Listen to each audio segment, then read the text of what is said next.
शिक्षक अभियोग्यता व बुद्धिमत्ता चाचणी IBPS मार्फत घेण्यात आलेली ही परीक्षा आज मंगळवार दिनांक 27 मे 2025 रोजी सुरुवात झाली. आजच्या सकाळच्या शिफ्टमध्ये पहिल्या शिफ्टमध्ये कोणत्या प्रकारचे प्रश्न आलेले होते ते आपण या व्हिडिओच्या माध्यमातून घेत आहोत. यामध्ये आज आपण तुलना कमी जास्त आधारित प्रश्न विचारत घेत आहोत. तत्पूर्वी वरच्या बाजूला जे आय बटन दिसतं त्याला क्लिक करा, कारण ते आय बटन जे आहे त्यामध्ये टेट 2025 साठीची प्लेलिस्ट आहे आणि त्यामध्ये अनेक व्हिडिओज आहेत. आजच्या पहिल्या शिफ्टमध्ये कोणकोणते प्रश्न आलेले होते ते सगळे प्रकार आपण सगळ्या प्रकारचे व्हिडिओज त्या प्लेलिस्टमध्ये टाकलेले आहेत. हा एकच व्हिडिओ बघून तुमचं समाधान होणार नाही, या प्रकारचे आणखी कोणते प्रश्न आलेले होते ते आपल्याला त्या प्लेलिस्टमध्ये सापडणार आहेत. त्याचबरोबर चॅनलला सबस्क्राईब करून घ्या, बेल आयकॉनला क्लिक करा, म्हणजे तुम्हाला इथून पुढचे सगळेच येणारे प्रश्न नोटिफिकेशन नक्कीच मिळतील. त्याचबरोबर हा व्हिडिओ इतर मित्रांना शेअर केला तरी अजिबात हरकत नाही. चला तर मग बघूया तुलना कमी जास्त यावर आधारित संत्र्यांची विभागणी याबद्दलचा हा कूटप्रश्न. बुद्धिमत्ता चाचणी 80 मार्कांची असते आणि त्यामध्ये अशा प्रकारचे व्हरायटीचे प्रश्न येतात. ते प्रश्न आपण या ठिकाणी समजावून घेणार आहोत. चला तर मग जाऊया प्रश्नाकडे. आता प्रश्न काय दिला आहे तो पहा. प्रश्न याप्रमाणे दिलेला आहे. राजूकडे असलेल्या 80 संत्री त्याने 4 भागात किंवा गटात विभागल्या आहेत. म्हणजे त्याने समजा 20-20-20-20 ठेवल्या.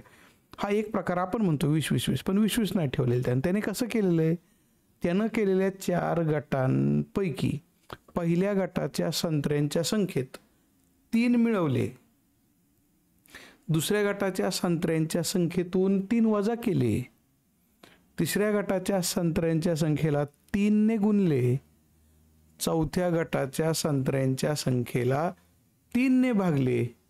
अशा 4 क्रिया आपण 4 वेगवेगळ्या गटांबद्दल केल्या तर प्रत्येक वेळेला समान उत्तर मिळतं, म्हणजे समान अंक मिळणार आहे.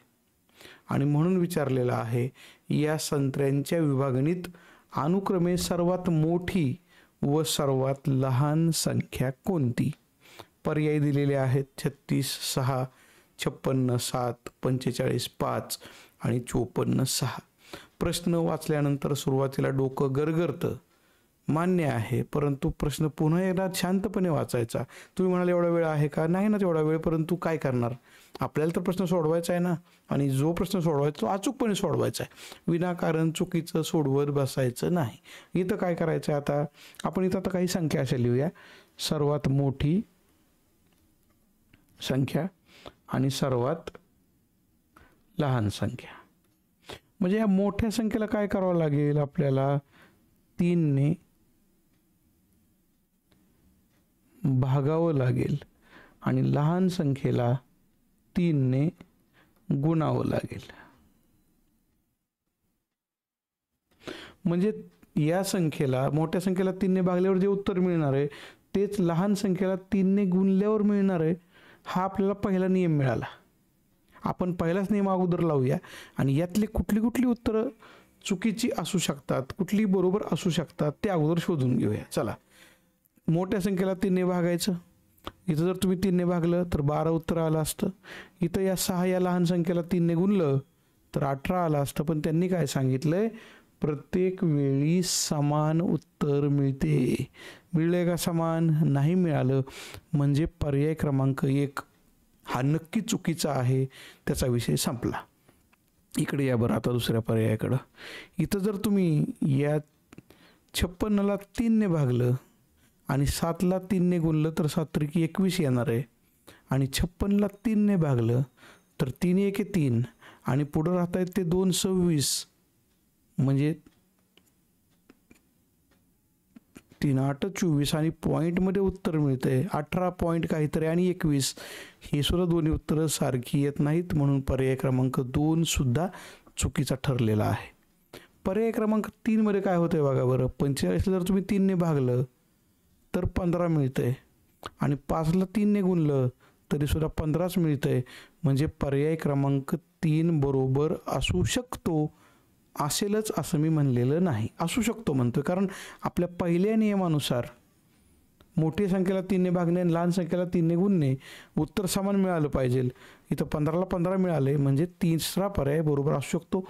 इकडं काय झालं बरं, या 54ला 3ने भागलं तर 18 मिळतंय, 6ला 3ने गुणलं तरी पण 18च मिळतंय, म्हणजे पर्याय क्रमांक 4 सुद्धा बरोबर असू शकतो. म्हणजे पर्याय 1 आणि 2 चुकीचे आहेत, त्यांचा विषय संपला. पर्याय 3 आणि 4 पैकी मग नेमकं कोणतं बरोबर हे आता आपल्याला शोधायचं आहे. आणि ते शोधण्यासाठी पुन्हा राहिलेले काही नियम वापरावे लागतील. पहिल्या गटाच्या संत्र्यांच्या संख्येत 3 मिळवले, दुसऱ्या गटाच्या संत्र्यांच्या संख्येतून 3 वजा केलेले आहेत. मग आता त्या ज्या संख्या असणार आहेत ते इथं मध्ये असणार आहेत ना, कारण सगळ्यात मोठ्या संख्येला 3ने भागले, सगळ्यात लहान संख्येला 3ने गुणले. इथं जी काही संख्या असेल त्यामध्ये आपण अधिक 3 करणार आहोत आणि इथं जी संख्या असेल त्याच्यामध्ये वजा 3 करणार आहोत, तेव्हा आपल्याला इथं उत्तर काहीतरी मिळणार आहे. म्हणजे आपल्याला इथली संख्या एक शोधायची आहे, इथली संख्या सुद्धा शोधायची आहे. अवघड प्रश्न असतात बरं का हे, पण ते सुटतात. ज्याला पुरेसं गणित येतं किंवा ज्याने माझ्या चॅनलचे व्हिडिओ बघितलेले आहेत त्याला ते सुटतात, हे नक्की. चला पुढे जाऊयात. आता कलर बदलू, कारण आपण आता वेगळा विचार करतोय. या संख्येत 3 मिळवायचेत, या संख्येमधून 3 वजा करायचेत. मग त्यासाठी आपलं अगोदर हे माहीत पाहिजे ना की हे 80 पैकी 45 आणि 5 जर गेले तर शिल्लक किती राहिल्या बरं संत्री. 45 आणि 5 म्हणजे 50 गेल्या, 80 पैकी 50 गेल्या, राहिल्या संत्री शिल्लक 30. इकडं 54 आणि 6 म्हणजे 60 संत्री गेल्या 80 पैकी, इथं शिल्लक राहणार आहेत 20. या शिल्लकचा तर आपल्याला उपयोग करायचा आहे ना पुढे जाऊन. समजून घ्या, इथं आपण शिल्लक राहिलेल्या संत्री विचारात घेणार आहोत. शिल्लक संत्रीमध्ये इथं अधिक 3 केल्यावर संख्या मिळते, वजा 3 केल्यावर संख्या मिळते. म्हणजे याचा अर्थ या दोघांमधलाच मुख्य फरक हा कितीचा असणार आहे, 6चा असणार आहे.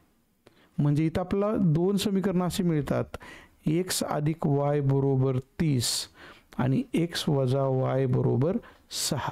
इथं आपल्याला समीकरण मिळणार आहे x अधिक y बरोबर 20 आणि इथं समीकरण मिळणार आहे x वजा y बरोबर 6. फरक 6चा राहायला पाहिजे, हे मात्र नक्की आहे.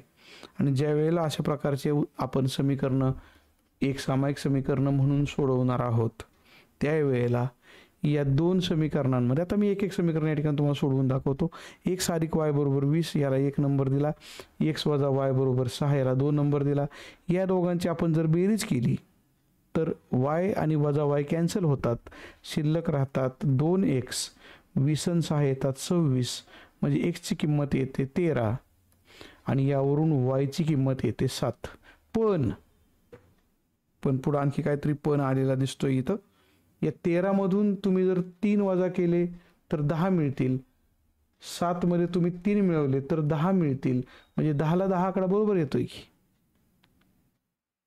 परंतु आता इथं पुन्हा परंतु घेतलाय मी. का घेतला परंतु, तर इथं आपल्याला 18 उत्तर यायला पाहिजे होतं ना, म्हणजे ते उत्तर या उदाहरणामध्ये येत नाही. इथं येतंय पण या 13 मधून 3 घालवल्यावर 10च राहतंय, 7 मध्ये 3 मिळवल्यावर 10च राहतंय, पण हे उत्तर 18 एवढं यायला पाहिजे होतं, तेवढं 18 एवढं तर येत नाही, म्हणून पर्याय क्रमांक 4 सुद्धा चुकीचाच आहे. आता आपण पर्याय क्रमांक 3 कडे जाऊया. पर्याय क्रमांक 3 मध्ये काय झालं होतं, 45ला 3ने भागलं 15 आलं, 5ला 3ने गुणलं 15 आलं आणि हे 2 समीकरण आपल्याला मिळाली, कारण शिल्लक राहिलेल्या संत्री होत्या 30. 45 आणि 5 2 गट म्हणजे 50 गेली, राहिल्या 30. दोघांची बेरीज 30 असणार, म्हणजे इथं x आणि y जर असतं तर दोघांची बेरीज 30 असणार आणि दोघांमधला फरक 6चा असणार आहे. त्याप्रमाणे जर आपण हे सोडवलं, पुन्हा दोघांची बेरीज केली, याला मी पुन्हा 1 नंबर दिला, याला पुन्हा मी 2 नंबर दिला, ही आपली एक सामायिक समीकरण सोडवण्याची पद्धत. त्यानुसार 2x बरोबर 36 आलं, 30 आणि 6 36 आलं, म्हणजे x बरोबर 18 आलेला आहे. आणि जर तुम्ही आणखी हे पुढे सोडवलं, x ची किंमत 18 ठेवली इथं, तर y ची किंमत किती आली असती, x ची किंमत जर 18 आली तर y ची किंमत 12 आली असते. आता बघा बरं, मग या 18 आणि 12चा आपण हिशोब मागासारखं लावू ना. या 18 मधून 3 वजा करू, 12 मध्ये 3 मिळवू. इथं उत्तर किती मिळतंय 15. इथंही उत्तर किती मिळतंय 15. इथं उत्तर मिळालं होतं 5 त्रिक 15 आणि 45 भागिले 3 म्हणजे 15. म्हणजे इथं त्यांनी गट जे केलेले आहेत ते असे झाले फायनली 45, त्यानंतर 18, त्यानंतर 12 आणि त्यानंतर 6. 6ला 3 ने गुणलं, सॉरी इथं 5 होतं शेवटी, मी 6 लिहिले चुकून. 5 त्रिक 15. 45ला 3 ने भागलं तर इथं पण 15च मिळत होतं. 18 मधून 3 वजा केले तरी 15च मिळतंय आणि 12 मध्ये अधिक 3 केले तरीही 15च मिळतंय. म्हणजे अशा पद्धतीनं चारही ठिकाणी 15 हे प्रत्येक वेळी समान उत्तर मिळतंय. म्हणून संत्र्यांची विभागणी मध्ये सगळ्यात मोठा गट 45चा आणि सगळ्यात लहान गट 5चा असणार आहे. उदाहरण खरंच अवघड होतं, परंतु या पद्धतीनं जर हे सोडवलं असतं आणि ज्यांनी असं सोडवलं, ज्यांनी पर्याय क्रमांक 3ला टिक केली, त्यांचं ते उत्तर बरोबर आलेलं आहे. पर्याय क्रमांक 1, 2 किंवा 4 हे चुकीचे उत्तरं ठरलेली आहेत. याच प्रकारचे पहिल्या शिफ्टमध्ये आलेले आणखी प्रश्न पाहण्यासाठी तुमच्या स्क्रीनवरती उजवीकडे जी प्लेलिस्ट दिसते तिला क्लिक करा आणि आणखी प्रश्न पाहून घ्या. तुमच्या होणाऱ्या परीक्षेसाठी तुम्हाला सुद्धा मनापासूनच्या शुभेच्छा. धन्यवाद.